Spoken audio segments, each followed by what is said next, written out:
अस्सलाम वालेकुम dear student. आज हमने 11th क्लास की जो केमिस्ट्री है इसका चैप्टर नंबर 10 इलेक्ट्रोकेमिस्ट्री का लेक्चर नंबर 3 को आज हम पढ़ रहे हैं। तो लेक्चर नंबर 3 के अंदर जो चीजें आपने पढ़नी है वो दो चीजें हैं, एक डिस्प्रोपोर्शनेशन रिएक्शन है और दूसरा बच्चों ऑक्सीडाइजिंग एंड रिड्यूसिंग एजेंट होते हैं। अब पहली बात आती है कि डिस्प्रोपोर्शनेशन रिएक्शन आपके एग्जाम के अंदर कैसे आएगा। तो ये बेटा या तो ये शॉर्ट क्वेश्चन होगा या ये एमसीक्यूज के तौर पर आएगा, ये लॉन्ग क्वेश्चंस के तौर पर नहीं आ सकता। तो डिस्प्रोपोर्शनेशन रिएक्शन का जो ताल्लुक होता है वो बच्चों ऑक्सीडेशन और रिडक्शन के साथ है, मतलब ये भी एक रिडॉक्स रिएक्शंस है। तो रिडॉक्स रिएक्शंस क्या होते हैं, देखें आपने इस बात पे ये एग्जांपल देखें। हमारे पास ये एक सोडियम है। अब सोडियम का रिएक्शन जब आप क्लोरीन के साथ कराते हैं तो ये दो सोडियम है। ये जो सोडियम है ये एक सोडियम एक इलेक्ट्रॉन लूज करेगा और ये एक इलेक्ट्रॉन ये क्लोरीन ले लेगी। इस तरीके से बच्चों इस सोडियम के ऊपर पॉजिटिव चार्ज आ गया और इस क्लोराइड आयन के ऊपर नेगेटिव चार्ज आ गया। फिर ये दोनों आपस में मिलेंगे एंड फॉर्म NaCl, ये सोडियम क्लोराइड बनाएंगे। अब ये जो आपके पास है that is a redox reaction. इसको आपने रिडॉक्स रिएक्शंस कहते हैं। क्यों? क्योंकि सोडियम की ऑक्सीडेशन हुई है, सोडियम ने इलेक्ट्रॉन दिया है और क्लोरीन ने इलेक्ट्रॉन लिया है, तो इस अमल को आपने रिडॉक्स रिएक्शन कहते हैं। अगर रिडॉक्स रिएक्शन में दो मुख्तलिफ एटम इस्तेमाल हो रहे हैं, मतलब ये दो हैं और यहाँ पे भी रिजल्ट दोनों का आ रहा है, तो इसे आपने रिडॉक्स रिएक्शंस कहते हैं। अगर यही काम एक ही स्पीशीज कर रही हो, एक ही एटम कर रहा हो, तो उसे आपने डिस्प्रोपोर्शनेशन रिएक्शन कहते हैं।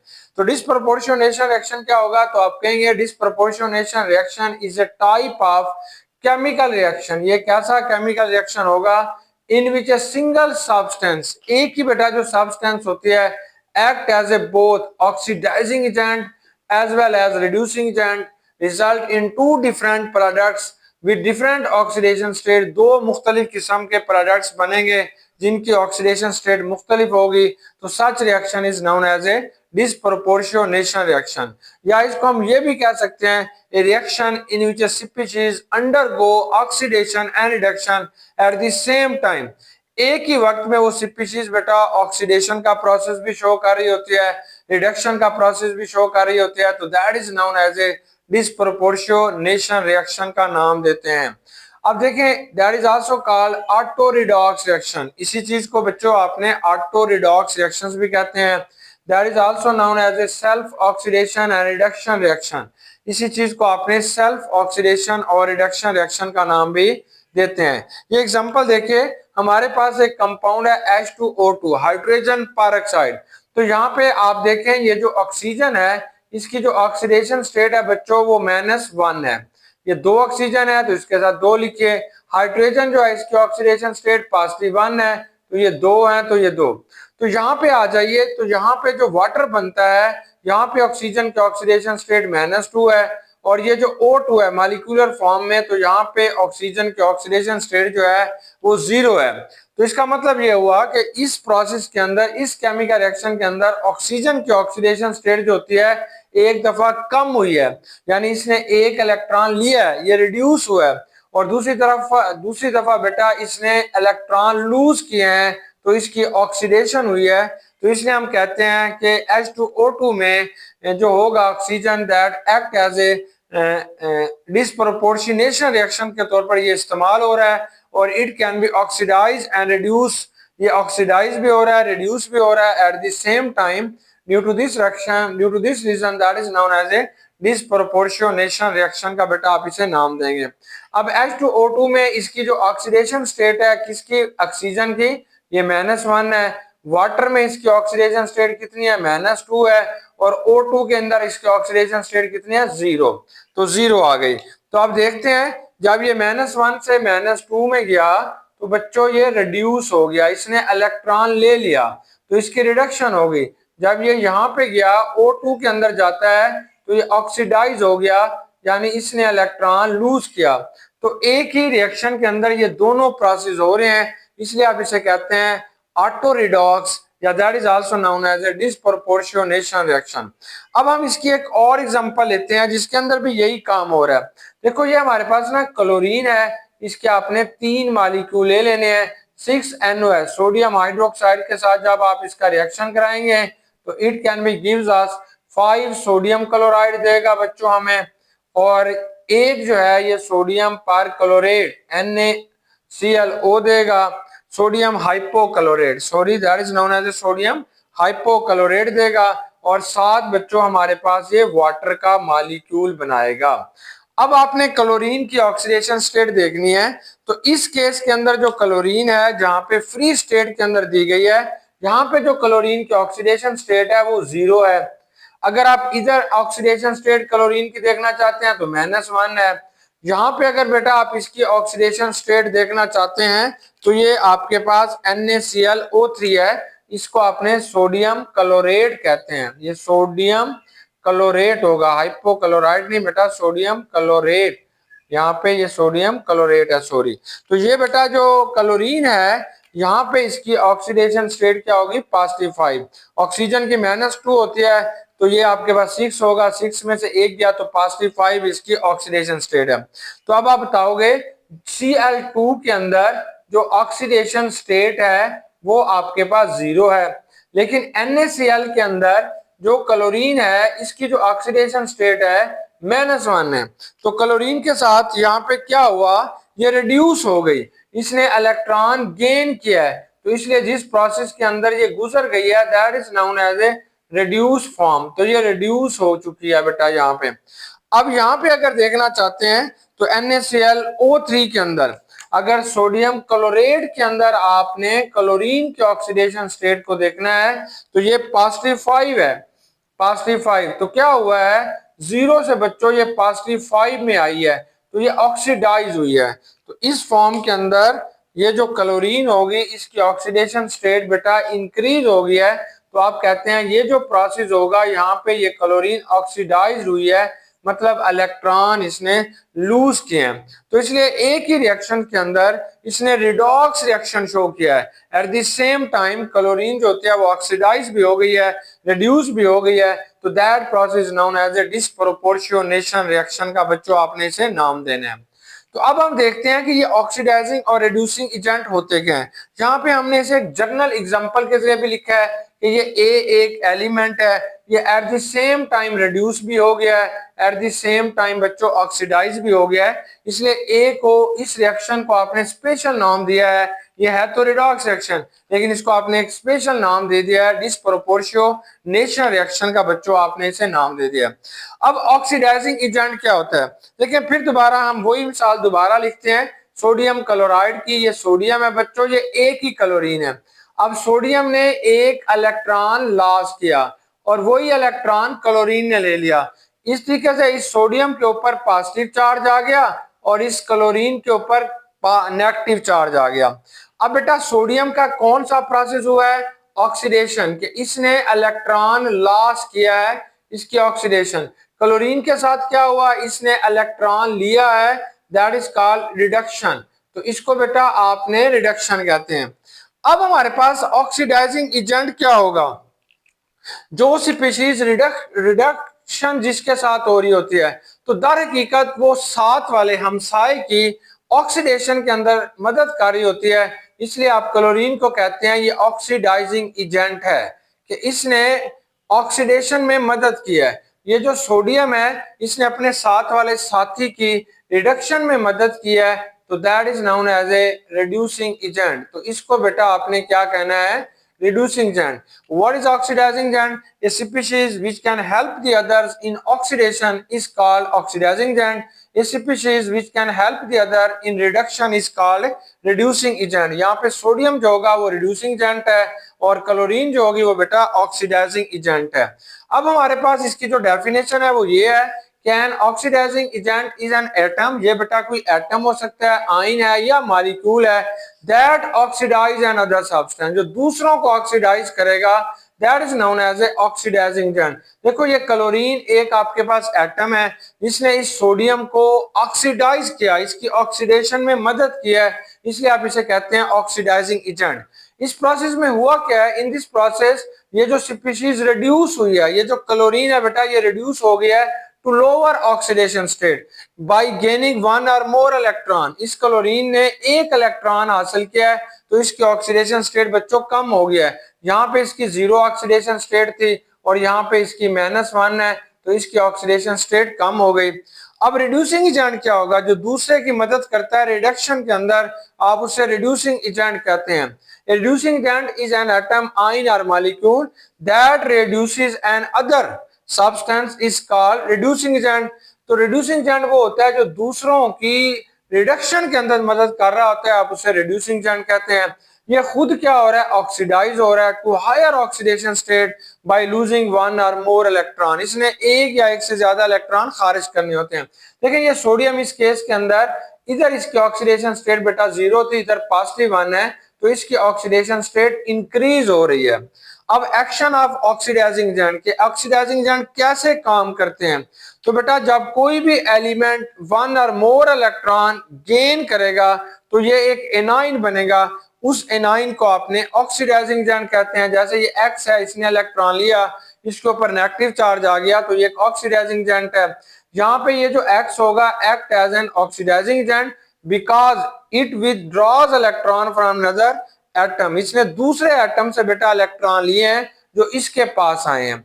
ऑक्सीडेशन नंबर ऑफ X जो होता है चेंजेस फ्रॉम 0 यानी हायर ऑक्सीडेशन स्टेट से इसका ऑक्सीडेशन नंबर जो होगा वो लोअर ऑक्सीडेशन स्टेट के अंदर जाएगा। जैसे ये एग्जांपल हमारी बुक में लिखी है, ये क्लोरीन एटम है, इसने बेटा एक इलेक्ट्रॉन ले लिया तो इसके ऊपर नेगेटिव चार्ज आ गया तो हम कहते हैं कि ये जो क्लोरीन है ये ऑक्सीडाइज हो गई है। अब ऑक्सीडाइजिंग स्पीशीज कौन सी होती हैं, जितने भी हमारे पास नॉन मेटल्स होते हैं, नॉन मेटल जितने भी होते हैं वो सारे ऑक्सीडाइजिंग एजेंट हैं। जैसे फ्लोरीन है, ब्रोमीन है, क्लोरीन है, O2 है, O3 है, ये सारे के सारे जो होंगे इन्हें आप कहते हैं ऑक्सीडाइजिंग एजेंट। और ऐसी स्पीशीज जिनके पास बहुत सारे ऑक्सीजन होते हैं वो भी ऑक्सीडाइजिंग एजेंट्स होते हैं, जैसे KMnO4 है, पोटेशियम डाइक्रोमेट है, सल्फ्यूरिक एसिड है, H3PO4 है, ये सारे के सारे ऑक्सीडाइजिंग एजेंट है। कुछ हमारे पास ऑक्साइड्स भी होते हैं which also act as a oxidising agent, जैसे मैग्नीशियम ऑक्साइड है, कैल्शियम ऑक्साइड है, सोडियम ऑक्साइड है, कार्बन डाइऑक्साइड है, इनको भी बच्चों आपने ऑक्सीडाइजिंग एजेंट का नाम देते हैं। अब हमारे पास आता है कि action of reducing agent. Reducing agent क्या होते हैं, रिड्यूसिंग एजेंट वो होते हैं ऐसी स्पीशीज जो लूज करेगी वन और मोर इलेक्ट्रॉन और इसके ऊपर पॉजिटिव चार्ज आ जाएगा, केटाइन बन जाएगा, इसे आपने रिड्यूसिंग एजेंट कहते हैं। इस केस के अंदर ये जो M होगा ये एक रिड्यूसिंग एजेंट है क्योंकि it provides electron to another species. इसने इलेक्ट्रॉन लूज करके दूसरे को बेटा क्या किया, प्रोवाइड किया। इस तरीके से ऑक्सीडेशन नंबर ऑफ M जो था वो इंक्रीज होगा। यहाँ पे इसका ऑक्सीडेशन नंबर 0 है, यहाँ पे इसका ऑक्सीडेशन नंबर क्या हो गया, +1 हो गया, यानी इसका ऑक्सीडेशन नंबर इंक्रीज हो जाता है। उस चीज को आपने ऑक्सीडाइजिंग एजेंट, रिड्यूसिंग एजेंट का नाम देते हैं जिनका ऑक्सीडेशन नंबर इंक्रीज होगा। अब ये रिड्यूसिंग एजेंट की हमारे पास एक एग्जांपल दी जा रही है, जैसे ये M एक मेटल है, इसने इलेक्ट्रॉन लॉस किया तो ये पॉजिटिव आयन में यानी केटाइन में तब्दील हो गया। यहाँ पे इसकी ऑक्सीडेशन नंबर 0 है, यहाँ पे इसका ऑक्सीडेशन नंबर +1 है। मतलब यह है कि ये लोअर ऑक्सीडेशन स्टेट से बच्चों हायर ऑक्सीडेशन स्टेट की तरफ चला गया। जैसे ये सोडियम है, इसने एक इलेक्ट्रॉन जो है वो लॉस किया तो इसके ऊपर पॉजिटिव चार्ज आ गया तो केटाइन फॉर्मेशन जो होते हैं वो ऑक्सीडाइजिंग एजेंट होते हैं। जितने भी सॉरी बच्चों, केटाइन जो होते हैं वो रिड्यूसिंग एजेंट होते हैं, यानी इलेक्ट्रॉन लॉस कर रहे हैं और इनके अंदर जो प्रोसेस हो रहा होता है वो ऑक्सीडेशन होता है। सॉरी, तो all metals are good reducing agent, यानी ये खुद इलेक्ट्रॉन लॉस करेंगे, जो ये इलेक्ट्रॉन लॉस करेंगे दूसरा कोई लेगा तो दूसरा क्या बन जाएगा, रिड्यूसिंग, उसकी रिडक्शन हो जाएगी।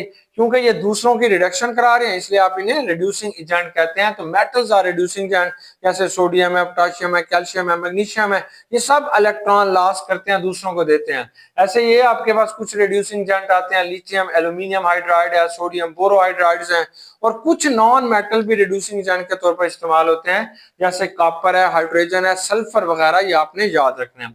अब क्विक चेक 10.2 को आज हमने बेटा जो है वो सॉल्व करना चाहते हैं। इसमें 4 क्वेश्चन है। पहला क्वेश्चन ये है कि identify the oxidise and reduce species. कि आपको ये क्वेश्चन दी जा रही है, इसमें आप बताएं कौन ऑक्सीडाइज हो रहा है, कौन रिड्यूस हो रहा है, and also oxidising and reducing agent. वो भी बताएं कौन सा ऑक्सीडाइजिंग है, कौन सा बेटा रिड्यूसिंग एजेंट है। अब देखें आपने सबकी ना ऑक्सीडेशन स्टेट बेटा निकालनी है। अब यहाँ पे देखें आयरन की ये जो ऑक्सीजन है इसकी ऑक्सीडेशन स्टेट -2 होती है, ज़रब 3 तो ये -6 हो जाएगा। ये जो बेटा आयरन है इसकी यहाँ पे ऑक्सीडेशन स्टेट +3 है, ज़रबे 2 ये भी +6, ये +6 हो जाएगा। -6 एज ए होल ये न्यूट्रल होता है। यहाँ पे देखें जो आयरन है इसकी जो ऑक्सीडेशन स्टेट बेटा आपके पास आ रही है वो 0 हो गई है। मतलब ये है कि यहाँ पे जो आयरन था इसकी ऑक्सीडेशन स्टेट +3 है, यहाँ पे इसकी ऑक्सीडेशन स्टेट क्या हो गया 0 हो गया। इसने इलेक्ट्रॉन बेटा क्या किया, गेन किया। जब इलेक्ट्रॉन गेन करते हैं तो इस अमल को आपने रिडक्शन कहते हैं, तो यहाँ पे इसकी रिडक्शन होगी, पहला काम आपने कर दिया। इस कार्बन मोनोऑक्साइड में देखें इस कार्बन की जो ऑक्सीडेशन स्टेट है बेटा वो +2 है, क्योंकि ऑक्सीजन की -2 है। अगर आप इधर देखना चाहते हैं तो ऑक्सीजन की -2 है, कोई चेंज नहीं हुई, लेकिन कार्बन की यहाँ पे +4 होगी। मतलब यह है कि ये जो कार्बन है इसने बेटा इलेक्ट्रॉन लॉस किए, इलेक्ट्रॉन लूज किए, तो इसका जो अमल था वो ऑक्सीडेशन हो गया, और ये किस चीज में तब्दील हो गया, CO2 में। तो कार्बन ने ऑक्सीडेशन शो किया इसने। अब ये जो यहाँ पे CO है that is known as a reducing agent. यहाँ पे जो CO होगा ये बेटा आपके पास क्या होगा, रिड्यूसिंग एजेंट, क्योंकि ये इलेक्ट्रॉन लॉस करता है और ये ले रहा है।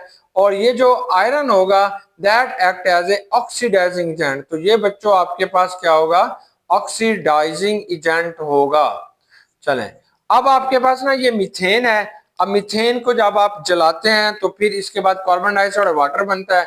यहाँ पे जो कार्बन की ऑक्सीडेशन स्टेट है वो -4 है।